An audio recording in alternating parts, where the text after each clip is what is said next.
So apparently, elves have horns now in D&D, which is not something I knew until the client educated me. But apparently there's a new subclass, and they have horns. So this is not a tiefling. This is apparently one of the new sub-race of elves in D&D. This is a character piece for a client, which also includes the token marker.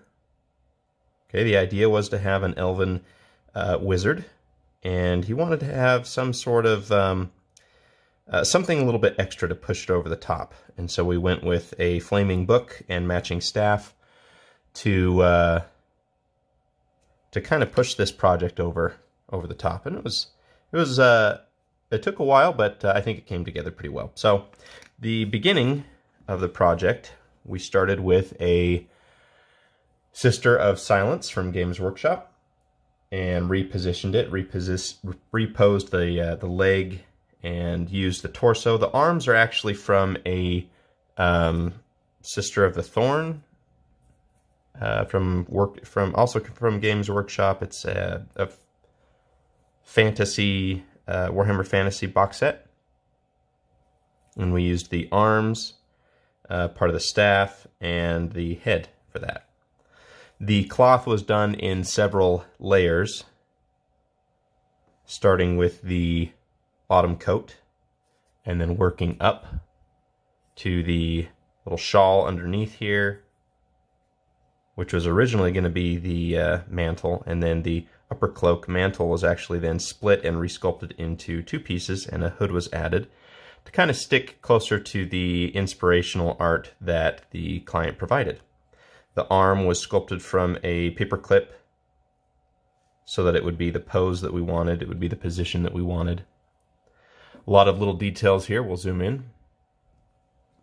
A lot of little details like the vials of potions or whatever these are going to be strapped to the bag. So the leather bag and the pouch hanging down. You got a little pouch in the back. And then some pouches along the belt with another pouch here. And a scroll wrapped up in some cord down here. The armor was resculpted, and then after the cloth was added on top, the head was placed. And we started off with some smaller horns that we just kind of left there from the Sister of the Thorn head. Then we added some horns that were closer to the art after we decided to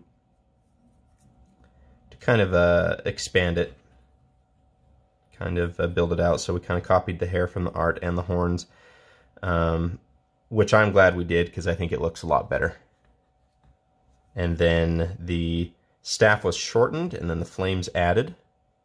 And the rocks on the base here are simply green stuff that when I'm done sculpting something and I have some left over, I'll build out some rocks on the bottom. But we did need to raise the leg a little bit, so one of the stones here is from that.